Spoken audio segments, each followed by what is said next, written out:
चलिए, आप सभी का स्वागत है हमारा YouTube channel concept clear with Nitish में। तो आज मैं बिहार स्पेशल स्टार्ट करूंगी। यहाँ से आपको किसी भी एग्जाम में अवश्य प्रश्न देखने को मिलेगा, तो वीडियो में बने रहिएगा और ध्यान से समझिएगा।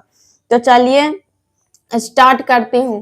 पहले देखिए, बिहार राज्य के गठन की पहली घोषणा कब होती है? यानी बिहार और बंगाल एक ही साथ था पहले, तो बंगाल से बिहार राज्य को अलग करने की घोषणा किया गया कि बिहार से, क्योंकि बहुत बड़ा क्षेत्र पड़ता था, इसीलिए बिहार को बंगाल से अलग करने के लिए घोषणा किया गया। तो 12 दिसंबर 1911 ईस्वी को इंग्लैंड के राजा जॉर्ज पंचम ने किए। कब किए बिहार राज्य के अलग होने की घोषणा? तो 12 दिसंबर 1911 ईस्वी को इंग्लैंड के राजा जॉर्ज पंचम ने किए। यानी यहां से सीधा प्रश्न पूछा जाता है कि उस समय इंग्लैंड के राजा कौन थे? तो जॉर्ज पंचम। या जब बिहार राज्य के गठन की पहली घोषणा हुई थी तो कौन किए थे? तो जॉर्ज पंचम ने किए थे, ये इंग्लैंड के राजा थे। ठीक है, इसके बाद इसी समय भारत के वायसराय लॉर्ड हार्डिंग द्वितीय थे। तो क्वेश्चन बनता है यहाँ से कि जब बिहार राज्य के गठन की घोषणा हुई थी तो यानी वायसराय भारत के कौन थे? तो हार्डिंग द्वितीय। ठीक है, यहाँ से एक क्वेश्चन बनता है, यहाँ से एक क्वेश्चन। इसके बाद जब बिहार राज्य के अलग होने की औपचारिक घोषणा हुआ तो बंगाल के उपराज्यपाल कौन थे? तो बंगाल के उपराज्यपाल गिब्सन कारमाइकल के द्वारा 22 मार्च 1912 को किया गया। ठीक है, औपचारिक घोषणा कब किया गया?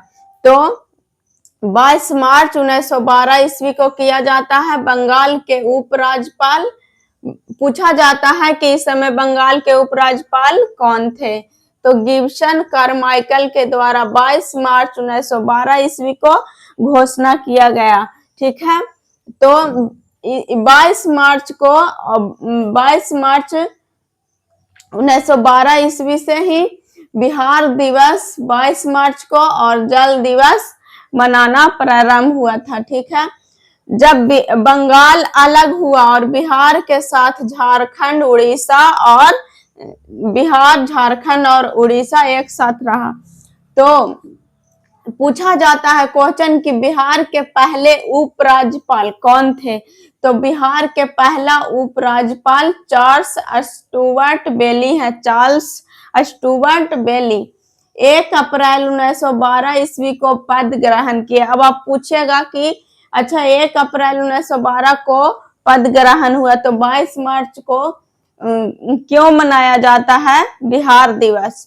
तो बिहार दिवस इसलिए 22 मार्च को मनाया जाता है क्योंकि औपचारिक घोषणा इसी दिन हुआ था। ठीक है, इसके बाद पूछा जाता है क्वेश्चन कि 1936 में बिहार का राज्यपाल कौन थे? तो 1936 में बिहार का राज्यपाल जेम्स शिप्टन थे।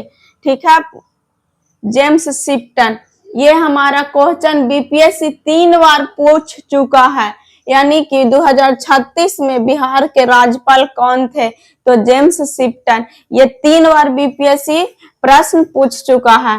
ठीक है, इसके बाद पूछा जाता है कि स्वतंत्र भारत के यानी 1947 के बिहार का पहला राज्यपाल कौन बना? तो स्वतंत्र भारत के बाद यानी बिहार के पहला राज्यपाल जय रामदास दौलत राम। तो ये भी क्वेश्चन बनता है और किसी भी एग्जाम में पूछा जाता है कि स्वतंत्र भारत के बाद यानी बिहार के पहला राज्यपाल कौन थे? तो जय रामदास दौलत राम। ये इंपॉर्टेंट है, इसे याद रखिएगा। बीपीएससी में 3 बार पूछ चुका है कि 1936 में बिहार का पहला राज्यपाल तो जेम्स शिप्टन। इसके बाद यहाँ से तो एक प्रश्न देखने को मिलता ही है, बिहार के राजकीय प्रतीक।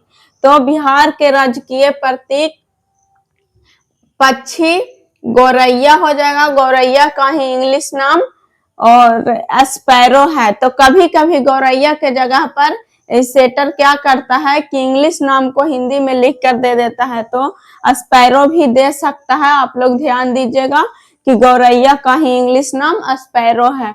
ठीक है, तो बिहार के राजकीय पक्षी गौरैया, पशु गौर, बाइसन, बैल, या साढ़ सब एक ही को कहते हैं। कभी आपको एग्जाम में बाइसन देखने को मिलेगा, कभी बैल देखने को मिलेगा, कभी साढ़ देखने को मिलेगा, या कभी गौर देखने को मिलेगा। इसी बार जब जनवरी में 2026 जनवरी में दरोगा का एग्जाम हुआ था, तो वहां पूछा गया था कि बिहार के राजकीय पशु, तो वहां पे ऑप्शन गौर था। तो कई सारे बच्चे ने मिस्टेक किए थे कि गौर नहीं लगाए थे, क्योंकि उनको पता नहीं था कि बैल को ही गौर कहा जाता है। ठीक है, तो ऐसा मिस्टेक आप लोग नहीं कीजिएगा। वृक्ष पूछा जाएगा, राजकीय वृक्ष तो पीपल है, राजकीय मछली मांगुर है, राजकीय खेल कबड्डी है। अब भाषा की बात को लेकर चलते हैं, तो भाषा ऐसे हिंदी है, लेकिन 8वीं अनुसूची में मैथिली भाषा को शामिल किया गया। ठीक है, 8वीं अनुसूची में मैथिली भाषा को शामिल किया गया है। राजकीय पुष्प गेंदा है, राजकीय पर्व छठ पूजा है, चित्रकला मधुबनी है। द्वितीय राजकीय भाषा भी पूछा जाता है। ध्यान रखिएगा कि बिहार के द्वितीय राजकीय भाषा उर्दू है। ठीक है, और अब चलते हैं कि बिहार में कितने जिले हैं, कितने प्रमंडल हैं, कितने प्रखंड हैं। तो आइए हम जानते हैं। जैसा कि बिहार में 9 प्रमंडल हैं, और 9 प्रमंडल को मैं अच्छे से आप लोग को याद करवाऊंगी। ठीक है, इसके बाद जिला, तो जिला बिहार में कुल 38 जिला और 9 प्रमंडल। अनुमंडल पूछा जाता है तो 38 अनुमंडल है। प्रखंड 534 है। पंचायत 8406 है। ठीक है, पुलिस स्टेशन पूछा जाता है तो 853 पुलिस स्टेशन है। प्रमंडल 9, जिला 38, अनुमंडलों की संख्या यानी 38 है। प्रखंड 534, पंचायतों 8406 और पुलिस स्टेशन 553।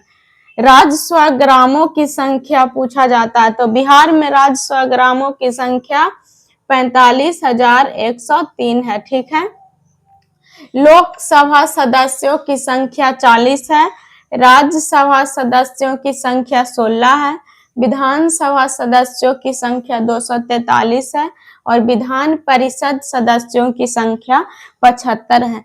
तो यहाँ से किसी भी एग्जाम में आपको प्रश्न अवश्य देखने को मिलता है। ठीक है, तो ये पूरा इम्पोर्टेंट है। अगर आप इसका स्क्रीनशॉट लेना चाहते हैं तो ले सकते हैं,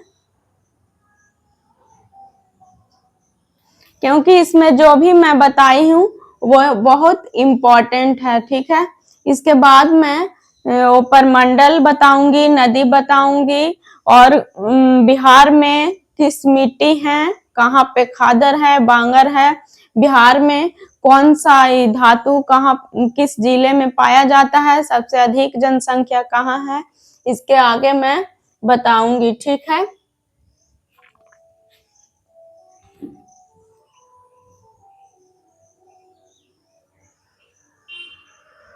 तो आज की वीडियो में इतना ही। अगर आप हमारे चैनल पे नए हैं तो चैनल को सब्सक्राइब कीजिएगा। वीडियो कैसा लगा कमेंट में जरूर बताइएगा।